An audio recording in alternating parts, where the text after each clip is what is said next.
Hi guys and welcome back to Little Scholars. आज हम हमारी वीडियो नंबर 16 बना रहे हैं। अभी तक हम लोगों ने 15 वीडियोस बनाई हैं और 15th वीडियो हम लोगों ने एक नया चैप्टर स्टार्ट किया था फिजिक्स का एंड इट इज फोर्स। तो आगे उसी के कंटिन्यूएशन में हम लोग पढ़ते हैं और देखते हैं हम लोग आज क्या पढ़ेंगे। बेसिकली कल हम लोगों ने खाली फोर्स डिस्कस किया था। एनीथिंग पुश और पुल इज फोर्स, ये पढ़ा था। फोर्स के कुछ कैरेक्टरिस्टिक्स पढ़े थे। तो अगर आपने वो वीडियो नहीं देखी है तो पहले आप वो वीडियो देखें और उसके बाद हम लोग नए टॉपिक के ऊपर कंटिन्यू करते हैं। आज हम कुछ लॉज ऑफ मोशन पढ़ने वाले हैं और डिफरेंट काइंड्स ऑफ फोर्सेस पढ़ने वाले हैं। तो सबसे पहले हम लोग डिफरेंट काइंड्स ऑफ फोर्सेस से स्टार्ट करते हैं। देखिए, टोटल दो तरीके के फोर्सेस किसी भी बॉडी के ऊपर हमेशा लग रहे होते हैं। पहला जो उसके वेट की वजह से होता है, हम लोग यहाँ एग्जांपल से समझते हैं। देखिए, मैंने एक बॉक्स लिया जिसका मास था m। ग्रेविटी उस बॉक्स को अट्रैक्ट कर रही होगी अपनी तरफ, तो उसकी वजह से जो ग्रेविटी के डायरेक्शन में फोर्स लग रहा होगा इट इज mg। और इस फोर्स को बैलेंस करने के लिए, ताकि हम बार बार अर्थ पे नहीं गिरे, उस फोर्स को बैलेंस करने के लिए एक अपवर्ड डायरेक्शन में, अपोजिट डायरेक्शन में फोर्स लग रहा होगा, दैट इज रिएक्शन फोर्स और नॉर्मल फोर्स, जो हमें बैलेंस करने का काम करता है। ये हमेशा याद रखना कि ये R is equal to mg होगा ही होगा। अगर ऐसा नहीं है, अगर ऐसा नहीं है तो हम लोग क्या हो जाएंगे, फॉल डाउन हो जाएंगे, हम लोग गिर जाएंगे। तो इसीलिए हमेशा ये दो फोर्सेस तो बॉडी के ऊपर लगे ही रहते हैं।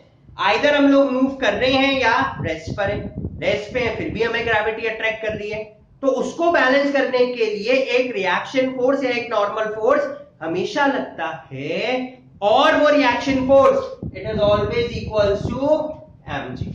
अगर ऐसा नहीं है तो हम लोग फेल डाउन हो जाएंगे। If R is not equal to mg, हम लोग क्या हो जाएंगे, फेल डाउन हो जाएंगे। तो ये हमेशा याद रखना कि हमेशा एक फोर्स लग रहा है जो mg को बैलेंस कर रहा है और हम लोग फेल डाउन नहीं हो रहे। तो उस कंडीशन के बेसिस पे हम लोगों ने दो तरीके के फोर्सेस निकाले, one is balance, another one is unbalance.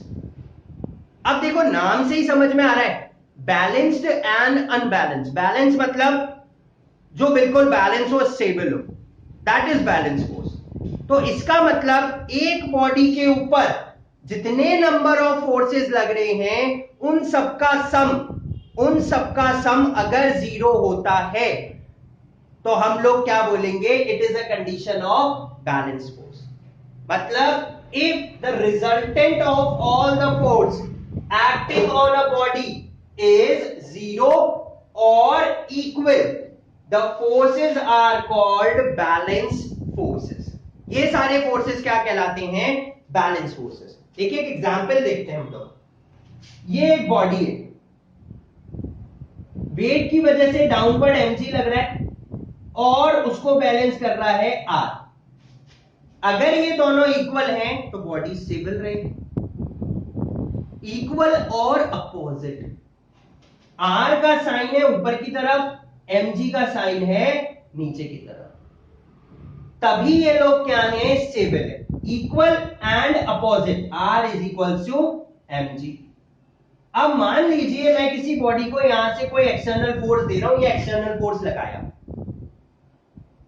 अब इस फोर्स को भी तो बैलेंस करने के लिए कोई फोर्स लगना चाहिए, अदरवाइज ये दोनों तो एक दूसरे को कैंसिल आउट कर रहे हैं। इसको कैंसिल आउट करने वाला फोर्स है ही नहीं, तो अब इसके अपोजिट डायरेक्शन में एक फोर्स लगेगा। ये फोर्स कहलाता है frictional force.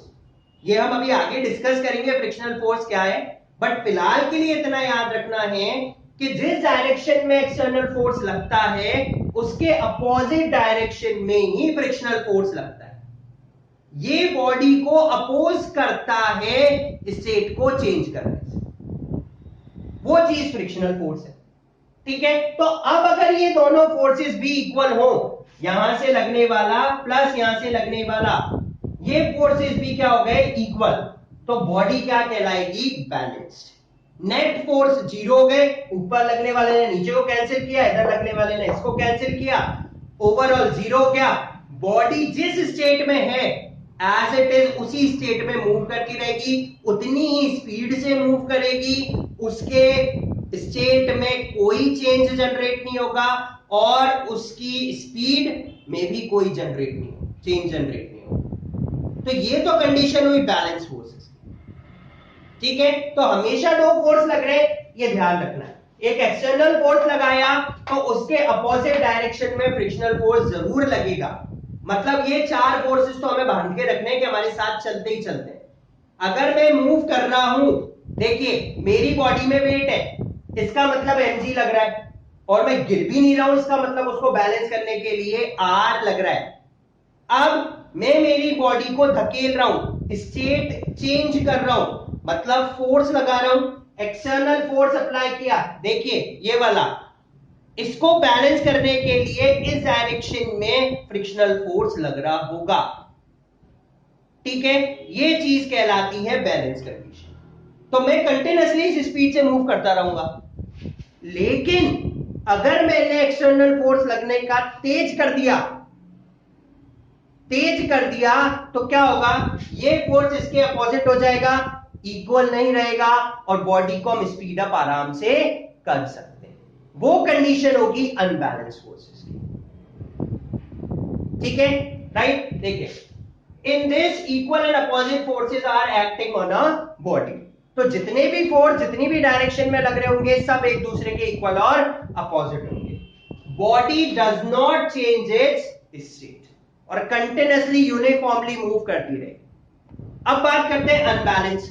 Word denotes unbalance. Un मतलब बैलेंस नहीं है, मतलब जितने भी फोर्सेस लग रहे थे उन सबका सम इक्वल्स टू जीरो नहीं है, इक्वल और अपोजिट भी नहीं है, मतलब कोई तो ज्यादा होगा और कोई कम होगा। ज्यादा होगा तो मैं ज्यादा मूव कर लूंगा, मतलब स्पीड भी इक्वल नहीं हो रही है, ठीक है। If the resultant of all the forces acting on a body is not zero, the condition is called unbalanced force. In this, forces are not equal. Body can change its state as well as slows down or speed up, etc. इसमें हम सारी चीजों को आराम से change कर सकते हैं, वो कंडीशन कहलाएगी अनबैलेंस फोर्सेस, ठीक है। हम लोगों ने एग्जाम्पल देखते हैं। देखिए हम लोग अभी गाड़ी पे मूव कर रहे हैं, राइट, गाड़ी पे मूव कर रहे हैं, सडनली सामने से एक गाड़ी ने आके मुझे कोलाइड किया। अब क्या होगा, हम फेल डाउन हो जाएंगे। क्यों फेल डाउन हुए, mg तो अभी भी था, लेकिन r is not equals to mg हुआ और हम लोग क्या हो गए, फेल डाउन हो गए, ठीक है। हम लोग सब सर्कस में गए, एक गर्ल है सर्कस के अंदर, ये दो यहां पे वुडन स्टिक्स बंधी हुई है, यहां पे एक रस्सी लगी हुई है और वो यहाँ पे बहुत सारे करतब दिखा रही है, एक बंदी खड़ी हुई है यहाँ पे, या बंदा खड़ा हुआ है, ठीक है। वो बहुत संभल के पैर रखती है, बहुत संभल के। कारण क्या होता है, वो अपने आर और mg को इक्वल कर रही है ताकि वो फेल डाउन नहीं हो, ठीक है, राइट। जैसे ही उसका बैलेंस बिगड़ा, कहीं पर वेट एक तरफ ज्यादा हुआ, वो वहीं फेल डाउन हो जाएगी। कारण क्या था, उस पॉइंट पे r is not equals to mg हो गया था। तो जैसे ही हमारा कोई भी फोर्स ज्यादा होता है एक दूसरे से, बॉडी की स्टेट में चेंज जनरेट हो जाता है। हम लोग किसी चीज को धक्का दे रहे हैं, वो मूव कब करेगी, जब मैं यहां से लगने वाला फोर्स ज्यादा दूंगा और इस डायरेक्शन में लगने वाला फोर्स कम लग रहा होगा, तभी तो वो बॉडी मूव करेगी। ये कहलाती है अनबैलेंस फोर्स की स्टेट। इसके बाद हमारा नेक्स्ट फोर्स है, that is frictional forces. Frictional force, guys कभी ऐसा सोचा है क्या कि यार हम लोग थोड़े से वेट सरफेस के ऊपर चल रहे हैं, जब पानी पड़ा हुआ है और सडनली पैर स्लिप हो गया, गिर गए, केले के छिलके पर पैर रखा और गिर गए। कभी ऐसा सोचा कि क्यों हो रहा है, इसके पीछे का कारण क्या है हैव यू एवर थिंक हमने गाड़ी को एक्सेलरेट करना छोड़ा और गाड़ी धीरे धीरे धीरे धीरे धीरे होती जा रही है, वो उसी स्पीड से नहीं चल रही, मैंने तो खाली एक्सेलरेट करना बंद किया था। तो फिर ऐसा क्या है जो उस चीज को अपोज कर रहा है, उस स्पीड को रोक रहा है? सोचा? कभी ऐसा सोचा कि हमारे जितने भी पार्ट्स हैं उन चीजों में ऑयलिंग करने की क्या जरूरत है? व्हीकल्स के पार्ट्स में उनमें ऑयल डालने की जरूरत क्या है? वो सब क्या है जो इस चीज के लिए रिस्पॉन्सिबल है? कभी ऐसे फ्लोर पे चलते चलते तो नहीं गिरे, लेकिन जहां पानी पड़ा था वहां गिर गए। कभी रोड पे चलते चलते नहीं गिरे, लेकिन जैसे ही केले का छिलका आया गिर गए। पॉलिथीन आई तो नहीं गिरे, लेकिन केले का छिलका आया तो गिर गए। ऐसा क्या हुआ? उस चीज का आंसर देगा हमारा फ्रिक्शनल फोर्स। देखिए, फ्रिक्शनल फोर्स क्या होता है? वो फोर्स जो दो बॉडी के कांटेक्ट में आने की वजह से एक्ट करता है, लगना स्टार्ट होता है जब दो बॉडीज एक दूसरे के कांटेक्ट में आती हैं। अगर कांटेक्ट में नहीं है तो फ्रिक्शनल फोर्स नहीं लगेगा। जैसे ही दो बॉडीज कांटेक्ट में आई, फ्रिक्शनल फोर्स लगना स्टार्ट हो जाता है। ठीक है, तो वो force, the force that arises due to the contact between surfaces of two body is called frictional force। वो फोर्स जो दो बॉडी के सरफेसेस के कांटेक्ट में आने की वजह से लग रहा है, वो फोर्स फ्रिक्शनल फोर्स कहलाएगा। देखिए, हम लोगों ने मूव करना स्टार्ट किया, ये एक्सटर्नल फोर्स लग रहा था, इस पर्सन को आगे की तरफ धकेल रहा था। एक फोर्स, फ्रिक्शनल फोर्स हमारे फुट पे हमेशा लगेगा जो हमें बैलेंस करने की कोशिश करता है, जिससे हम मूव कर पाते। कभी ऐसा सोचा? देखिए, ये रिवर है, हम लोग रिवर के कोने पे आए और हम लोग ये बोट में बैठे हुए थे।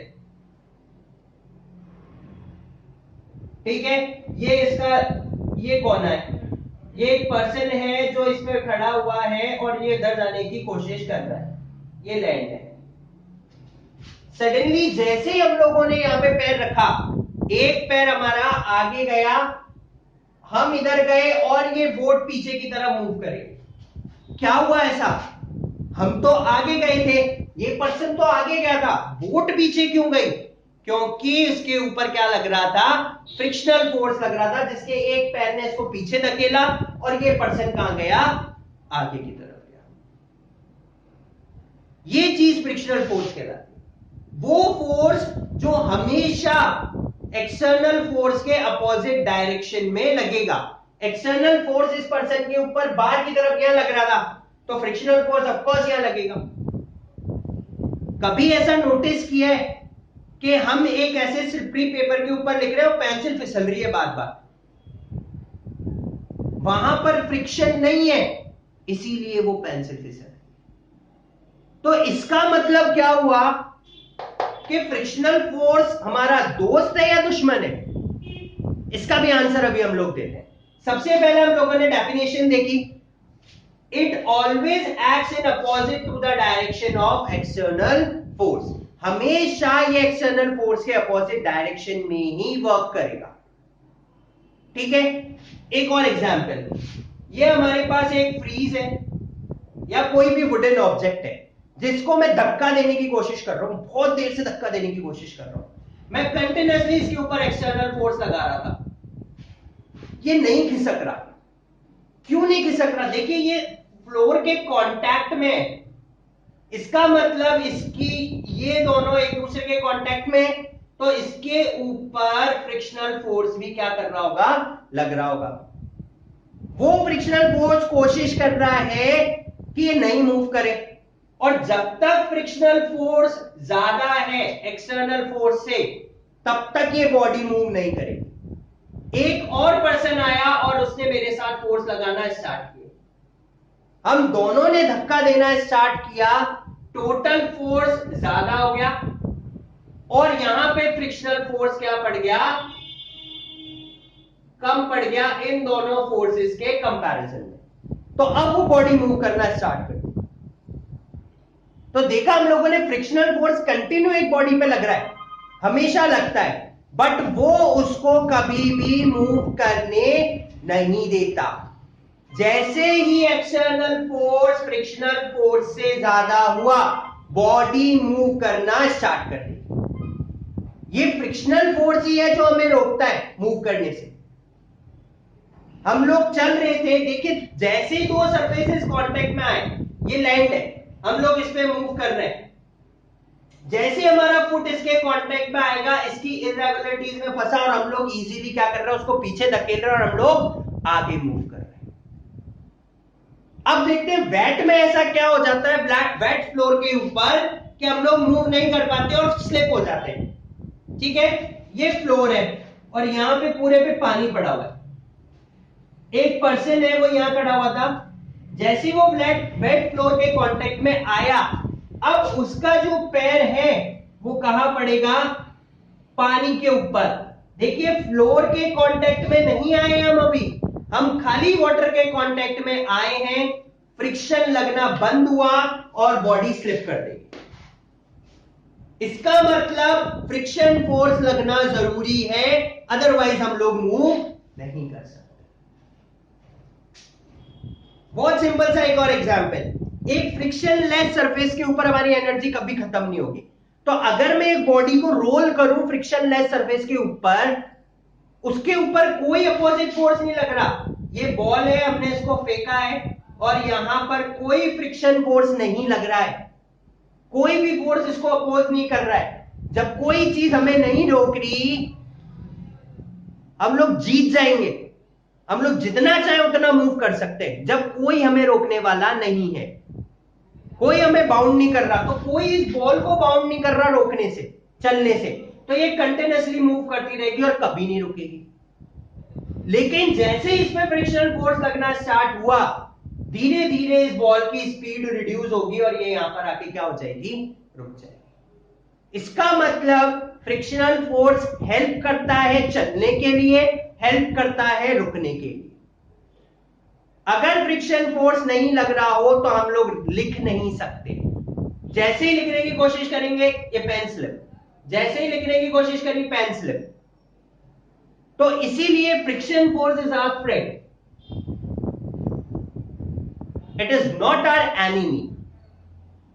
ठीक है, इट इज हेल्पफुल हमें चलाने के लिए, इट इज हेल्पफुल हमें लिखने के लिए। तो सारी चीजों में फ्रिक्शन फोर्स लग रहा है। और सिंपली फ्रिक्शन फोर्स क्या है, वो फोर्स जो दो सरफेस के कांटेक्ट की वजह से जनरेट हो रहा है, that is friction force. Second point, वो हमेशा अपोजिट डायरेक्शन में लगेगा किसी भी बॉडी के मूवमेंट।